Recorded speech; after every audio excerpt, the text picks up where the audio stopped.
No Planalto de Gizé, o vento sopra uma memória incandescente. É a areia do deserto da Líbia, uma testemunha silenciosa do nascimento e da morte de civilizações. Esta areia sepultou cidades e apagou os nomes de reis. Mas aqui, no coração deste oceano amarelo, ergue-se uma rocha que desafiou o próprio tempo. A Esfinge, o pai do terror. A maior estátua monolítica do planeta Terra. 73 metros de comprimento, 20 metros de altura. Um leão com o rosto de um homem, olhando fixamente para o leste, para o ponto exato onde o sol nasce no equinócio da primavera. Todos os anos, milhões de turistas capturam aqui a sua imagem fugaz. Escutam os guias que repetem a versão oficial com uma certeza monótona.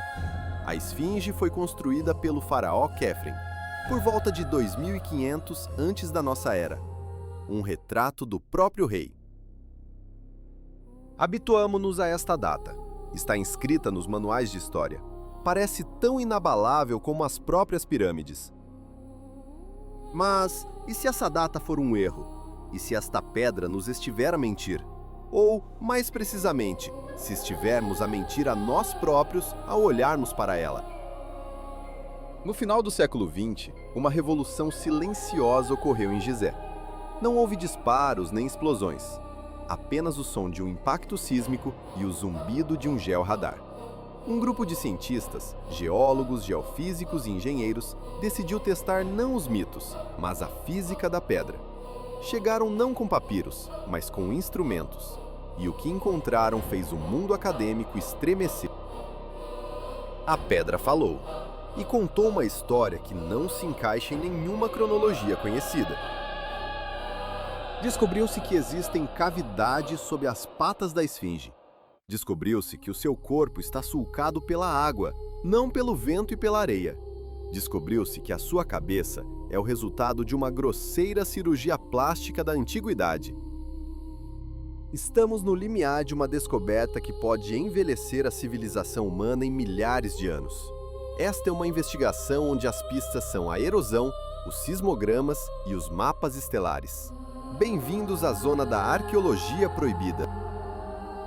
Tudo começou com a chuva, ou, mais precisamente, com seus vestígios. Em 1990, John Anthony West, um egiptólogo independente, trouxe a Gizé o professor de geologia da Universidade de Boston, Robert Schoch. Schoch era um cientista clássico, um cético que não acreditava em civilizações perdidas. A sua tarefa era simples: examinar a erosão da Esfinge e confirmar o que os egiptólogos afirmavam há um século, que fora causada pelo vento e pela areia. Schoch aproximou-se da estátua. Desceu a trincheira, a cavidade na rocha onde repousa o corpo da Esfinge. Olhou para as paredes dessa trincheira. O seu rosto mudou. Qualquer geólogo sabe qual é a aparência da erosão eólica. E aquilo que via não era obra do vento. Era a assinatura inconfundível da água, de chuvas torrenciais que não caíam naquele deserto há milênios. A pedra tinha falado, e a sua história estava prestes a reescrever a nossa. O vento, armado com a areia do deserto, age como uma lixa implacável. Esculpe a rocha horizontalmente, desgastando as camadas mais macias de calcário e deixando as mais duras intactas. O resultado é um padrão de estrias horizontais, como as páginas de um livro de pedra. É esta a assinatura do tempo em todas as tumbas de Gizé, construídas durante a era do Império Antigo. Mas no corpo da Esfinge e nas paredes da vala que a rodeia, o geólogo Robert Schoch viu algo diferente. Sulcos verticais e profundos, canais ondulantes que desciam de cima para baixo, bordas arredondadas e suavizadas pela passagem de um elemento muito mais poderoso do que o vento. Foi então que Schoch proferiu a frase que se tornaria uma sentença para a história oficial. Isto não é vento, é água. Não era apenas umidade, eram as cicatrizes de chuvas torrenciais. Poderosos dilúvios que ao longo de séculos escorreram pelo Planalto, caindo em cascata sobre a Esfinge e a sua vala, erodindo a rocha. Contudo, Gizé é a fronteira do deserto do Saara. A precipitação anual mede-se em meros centímetros. O clima tem sido árido há pelo menos 5.000 anos. Para que a água deixasse marcas tão profundas no calcário, seriam precisos milênios de chuvas. Quando foi a última vez que choveu assim no Egito? Os climatologistas têm uma resposta. Um período conhecido como o Pluvial Neolítico, ou ainda antes, no final da Idade do Gelo. Uma era que se estende de 10.000 a 5.000 anos antes de Cristo. A matemática era demolidora.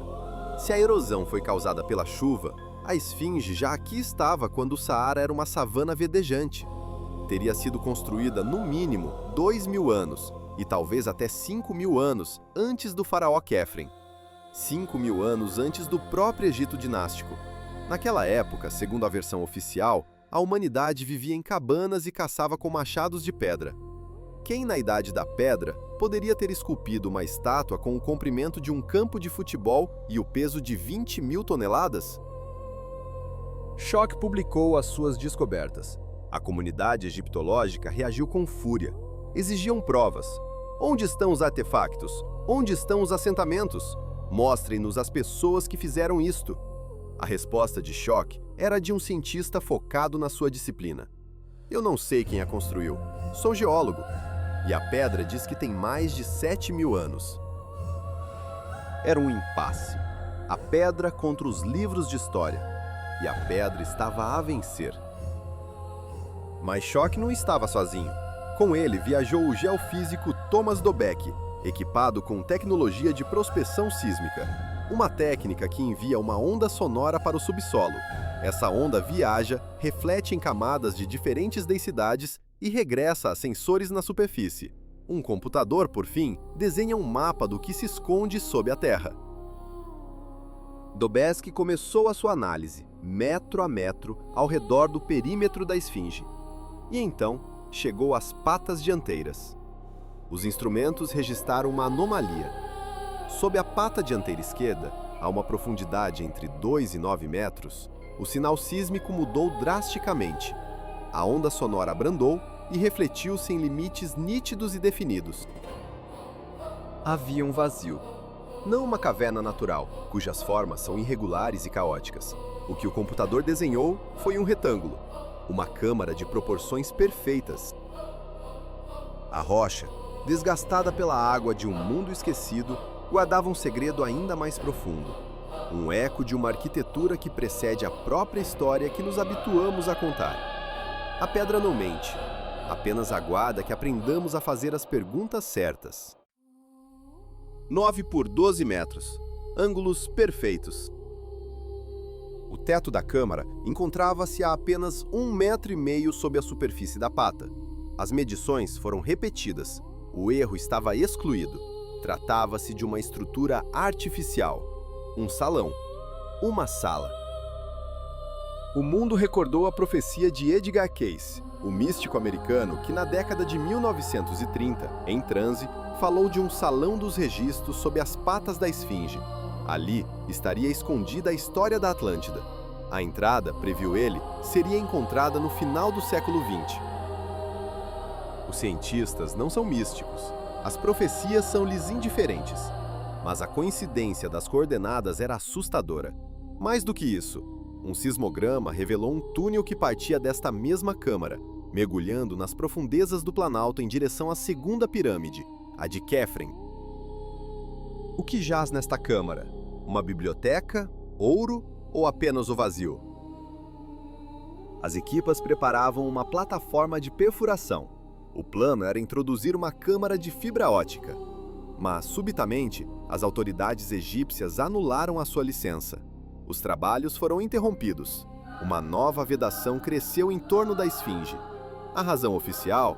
Uma ameaça à estabilidade do monumento. Nos bastidores, porém, sussurrava-se outra história. Tinham encontrado algo que não deveria chegar à imprensa. Observemos a esfinge de cima, a partir de um helicóptero ou de um drone. Imediatamente, salta à vista uma desproporção difícil de perceber a partir do solo. A esfinge possui um corpo de leão enorme, comprido e poderoso, e uma cabeça humana pequena, quase de boneca. No cânone da arte egípcia, as proporções eram sagradas. Eram lei. A imagem do faraó representava a perfeição. Um arquiteto real jamais cometeria um erro tão grosseiro, a menos que a cabeça tenha sido esculpida de novo. Uma teoria revisionista oferece uma explicação para tudo. Originalmente, não se tratava de uma esfinge, mas de um leão. Um leão completo, com um pescoço maciço e uma grande cabeça leonina, perfeitamente proporcional ao corpo. A estátua resistiu durante milênios. As chuvas, aquelas mesmas de que falavam os geólogos, erodiram-na lentamente. A cabeça do leão, elevando-se acima do planalto, foi a que mais sofreu. Desgastou-se, perdeu seus traços. Então, por volta do ano 2500 a.C., chega um faraó, Khephren, ou talvez Kelps. Ele vê uma estátua antiga e arruinada emergindo da areia, um tótem ancestral, e decide apropriar-se dela, gravar a sua própria imagem na eternidade. Ordena aos seus escultores que removam o focinho desgastado do leão e que da rocha restante esculpam o seu rosto. É por isso que a cabeça é mais pequena. Os escultores estavam limitados pelo volume de pedra que sobrevivera à erosão. Tiveram de remover a juba e o focinho para alcançar o núcleo sólido. Isto explica outro facto notável. A cabeça da esfinge está muito mais bem preservada do que o corpo. O corpo exibe sulcos profundos, marcas de água. A cabeça não. Por quê? Porque foi reesculpida numa era em que as grandes chuvas já tinham cessado. É milhares de anos mais jovem que o corpo que a sustenta. Não olhamos para a obra original. Olhamos para um ato de grandioso vandalismo histórico. Um faraó não construiu a esfinge, reclamou-a para a sua eternidade. Ao lado da esfinge, ergue-se um templo, o Templo do Vale. A maioria dos turistas passa por ele apressadamente, com os olhos postos nas pirâmides. Um erro profundo, porque este templo é mais uma peça impossível no grande quebra-cabeças do Planalto. As suas muralhas não são feitas de tijolos, são erguidas com blocos de calcário. O peso de cada um destes blocos varia entre 50 e 200 toneladas. 200 toneladas! O peso de uma locomotiva moderna. Imagine-se a tarefa. É preciso extrair um cubo de 200 toneladas de uma pedreira, depois levantá-lo, arrastá-lo e, por fim, erguê-lo a uma altura de vários metros para o encaixar numa parede. Os egípcios da época de Khephren possuíam cinzéis de cobre, martelos de pedra e cordas de cânhamo. Não conheciam a roda, usavam trenós de madeira.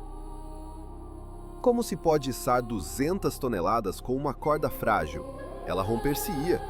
Como se arrasta um peso de 200 toneladas pela areia? O trenó ficaria atolado. Engenheiros contemporâneos admitem, mesmo hoje, com as nossas gruas e sistemas hidráulicos, trabalhar com estes pesos é uma operação especial. No entanto, os construtores do Templo da Esfinge manobravam estes blocos como se fossem peças de Lego. E o mais revelador é a arquitetura. O Templo da Esfinge e o vizinho Templo de Granito em nada se assemelham aos templos egípcios clássicos. Neles não há hieróglifos, não há baixos relevos nem decorações. Apenas a pedra nua e austera e a geometria pura. Este estilo é conhecido como arquitetura megalítica. Assemelha-se mais às construções do Peru, em Sacsayhuamán, ou a Stonehenge, do que a Karnak ou Luxor. É a assinatura de outra civilização, uma civilização para a qual o peso da pedra não tinha qualquer importância. Foi provado que os blocos do templo foram cortados da mesma rocha que o corpo da esfinge, durante a escavação da vala em redor do leão. Isto significa que o templo e a esfinge foram construídos ao mesmo tempo, numa época de chuvas, numa era em que o Egito, como o conhecemos, ainda não existia. Mas o mais fascinante não acontece à superfície, mas sim debaixo da terra. O Planalto de Gizé não é um monólito. Assemelha-se mais a um queijo suíço, perfurado por cavidades naturais e túneis artificiais. Em 1999, o Dr. Zahi Hawass, o guardião-chefe das antiguidades e o principal opositor da teoria de uma esfinge mais antiga, anuncia subitamente uma descoberta. Ele chama-lhe o Poço de Osíris. A entrada localiza-se na passagem entre a Esfinge e a Pirâmide de Quefren. O acesso a turistas é proibido. É um poço vertical, escavado diretamente na rocha. O primeiro nível está vazio. Descemos mais. O segundo nível. Uma câmara com 6 nichos escavados nas paredes. Aqui foram encontrados sarcófagos datados do ano 60 a.C., do período tardio. À primeira vista, nada de extraordinário. Mas no canto desta câmara há outra passagem, que conduz ainda mais para baixo. O terceiro nível. Uma profundidade de quase 30 metros abaixo da superfície, o equivalente a um prédio de 10 andares. Desce-se por uma escada precária, na escuridão total. O ar é denso, a umidade a 100%, e lá embaixo vê-se água. As águas subterrâneas do lençol freático inundaram a câmara. E no meio desta água, como uma ilha solitária, repousa um sarcófago, de basalto negro. A tampa está deslocada. No seu interior está vazio. Em redor do sarcófago, os restos de 4 colunas. Hawass chamou-lhe o túmulo simbólico do deus Osíris. Uma explicação simples para um lugar que é tudo menos simples. Um túmulo simbólico ou um marcador para algo muito mais profundo? Um segredo submerso, guardado não pela areia do deserto, mas pela água e pelo tempo, esperando no silêncio do abismo. Heródoto escreveu que Quéops fora sepultado numa ilha, no seio de um lago subterrâneo. Talvez seja este o lugar. Mas muitos arqueólogos viram algo mais. No canto noroeste desta câmara inundada, jaz um túnel estreito, que avança na direção da Grande Pirâmide. É demasiado exíguo para um ser humano, mas uma sonda robótica poderia atravessá-lo. O seu destino permanece um mistério. Esta passagem prova que os antigos construtores dominavam tecnologias de perfuração profunda e de criação de complexos subterrâneos de uma complexidade vertiginosa. Sugere que, sob o planalto, existe um vasto sistema hidráulico. A esfinge não repousa simplesmente sobre a areia.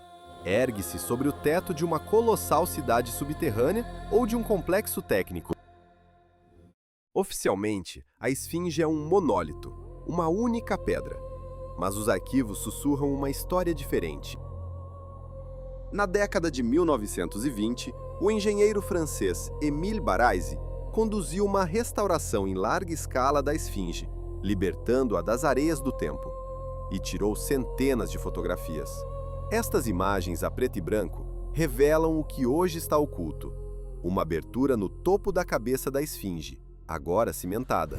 Uma outra nas suas costas, logo atrás do pescoço, também selada. E mais importante, uma entrada na base da cauda. Fotografias antigas mostram trabalhadores a entrar por um buraco profundo na parte posterior da estátua. Nos seus diários, Baraise escreveu sobre um túnel que mergulhava nas entranhas da esfinge e descia às profundezas. No início do século XIX, o coronel britânico Howard Vyse, o mesmo que usou dinamite para desvendar os segredos das pirâmides em nome da ciência, também escreveu sobre um túnel nas costas da esfinge. Tentou explorá-lo, mas a sua broca ficou presa. Para onde conduzem essas passagens? Um diagrama, desenhado no século XIX, mostra cavidades no interior do corpo da esfinge. Talvez câmaras sacerdotais ou sistemas de ventilação para o complexo subterrâneo. Hoje, todas estas entradas estão meticulosamente tapadas com blocos de restauro. Se alguém se aproximar da esfinge por trás, uma zona interdita a turistas, verá uma alvenaria de cor distinta. São rolhas. Por que selar buracos vazios? Ou talvez não estivessem vazios. Na década de 1980, trabalhadores que reparavam o revestimento moveram acidentalmente uma pedra na lateral da esfinge e vislumbraram uma passagem. Informaram as autoridades. No dia seguinte, homens do serviço de antiguidades chegaram e encheram a passagem com betão. O testemunho existe, mas permanece no domínio do rumor. O secretismo que envolve a esfinge supera o de uma base militar. Há ainda outra teoria, que gera um debate feroz. A esfinge está a deteriorar-se. A causa apontada é a poluição e as águas subterrâneas do Cairo, que se aproxima cada vez mais. Mas por que razão se degrada apenas o corpo, enquanto a cabeça permanece quase intacta? Já se falou da remodelação da cabeça, mas existe também um aspecto químico. Na década de 1980, o químico francês Joseph Davidovits recolheu microamostras do calcário da esfinge e dos blocos das pirâmides. Procurava provas da sua teoria do betão geopolimérico. Davidovits afirma que os egípcios não se limitavam a esculpir a pedra. Eles sabiam como moldá-la. Pegavam em calcário macio, trituravam-no, misturavam-no com água, cinza e natrão e obtinham uma massa líquida que endurecia, tornando-se indistinguível da rocha. A pedra, por vezes, não é um registro do que foi retirado, mas sim do que foi adicionado. A esfinge não guarda apenas os segredos de faraós e deuses, mas também o segredo da sua própria criação, desafiando a nossa compreensão da matéria, do tempo e da própria história. Sob a lente de um microscópio, nos fragmentos da esfinge, descobre-se uma anomalia. Minúsculas bolhas de ar, pelos, filamentos. Num calcário sedimentar natural, com milhões de anos, a sua presença é uma impossibilidade. Fibras orgânicas ter-se-iam decomposto há muito. Mas, se a rocha foi, na verdade, uma mistura amassada por mãos humanas há 5, talvez 10 mil anos, então estes vestígios poderiam ter sido aprisionados na argamassa e preservados para a eternidade.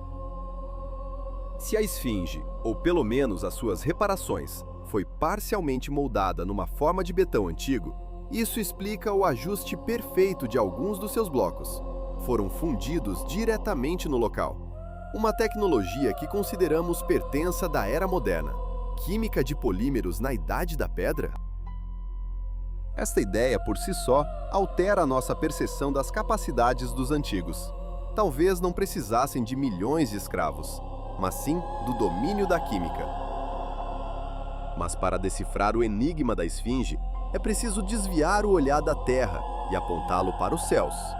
Os antigos egípcios eram obcecados pelas estrelas.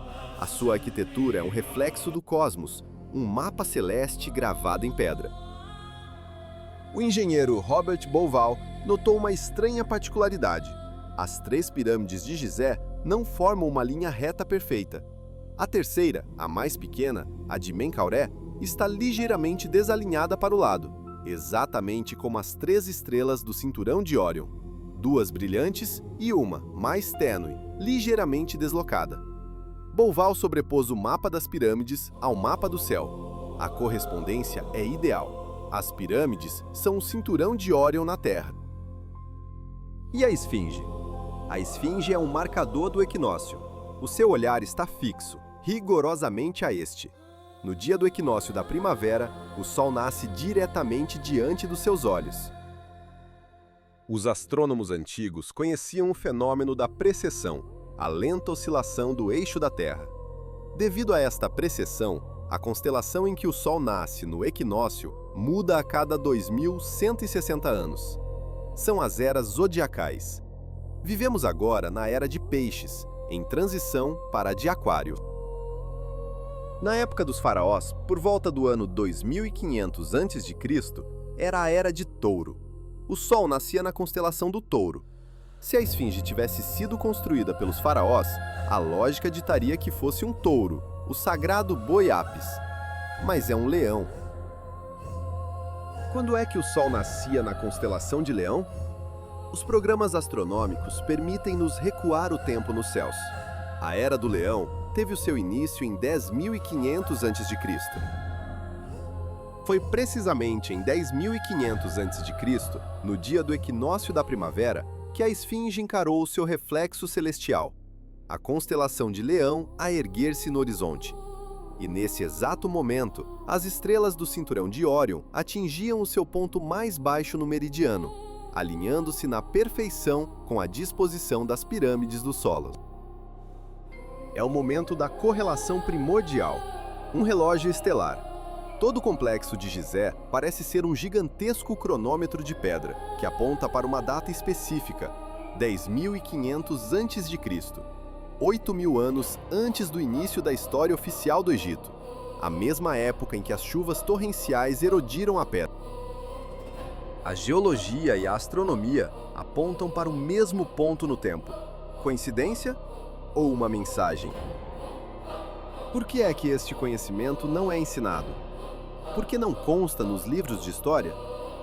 Talvez porque a sua implicação é perigosa. Admitir que a esfinge tem 12.000 anos é admitir que a história que aprendemos é uma falsidade. Que antes de nós existiu uma civilização altamente desenvolvida, cujo verdadeiro legado ainda aguarda ser descoberto. As autoridades egípcias mantêm-se na defensiva. Zahi Hawass, a figura dominante da egiptologia, proibiu pessoalmente a investigação. Apelidou o proponente de pseudocientista. A sua lógica era aparentemente inabalável. Não podia existir uma civilização há 10.000 anos porque não foi encontrado um único pote de cerâmica. Nenhum pote, nenhuma esfinge. Mas a esfinge está lá. Em seu redor, ergue-se um muro de betão. À noite, guardas armados patrulham o perímetro. Nos inícios dos anos 2000, foram realizadas obras sob o monumento para baixar o nível das águas subterrâneas. Perfuraram poços, bombearam água. Testemunhas oculares afirmam que do subsolo não emergia apenas lama, emergiam caixas. O que continham? Artefactos? Livros antigos? Tecnologia perdida?